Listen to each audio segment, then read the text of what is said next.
બાબલો છે, ધોરણ 6 માં શિશુ મંદિરમાં અભ્યાસ કરે છે.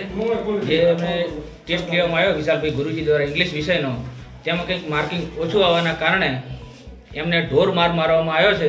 અને જ્યાં સુધી એ બાળકને લથડિયા કે નીચે ના પડ્યો ત્યાં સુધી એને સતત મારવામાં આવ્યો છે. જો માર ના પતી તો એમને અંગૂઠા પકડાઈને ત્યાં સુધી છોકરો લથડિયા કે નીચે પડ્યો.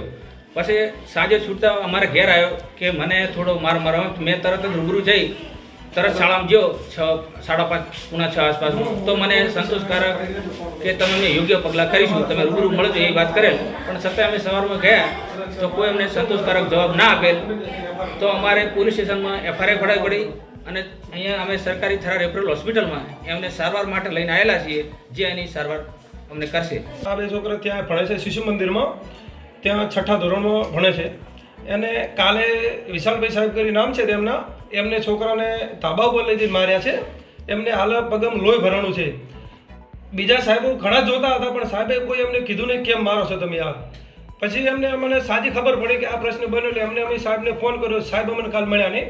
અત્યારે અમે ત્યાં શિશુ મંદિરમાં જ ગયા હતા તો શિશુ મંદિરમાં સાહેબ પણ હાજર નથી. વિશાલભાઈ એમના જે આચાર્ય છે એ પણ હાજર નથી. બીજા સાહેબો હાજર છે. અમે એમને વાત કરી કે અમે અમનો ગમે વ્યવસ્થા કરશું, ગમે રીતે તમે હાલ તમે જઈ શકો. આમાં અમે ખબર નથી, અમને એવું કહેતા હતા. અમે ત્યાંથી પોલીસ સ્ટેશન ગયા. પોલીસ સ્ટેશન FIR લખાઈ અને ત્યારે અમે CHC દવાખાને એમને લઈને આવ્યા છોકરાને.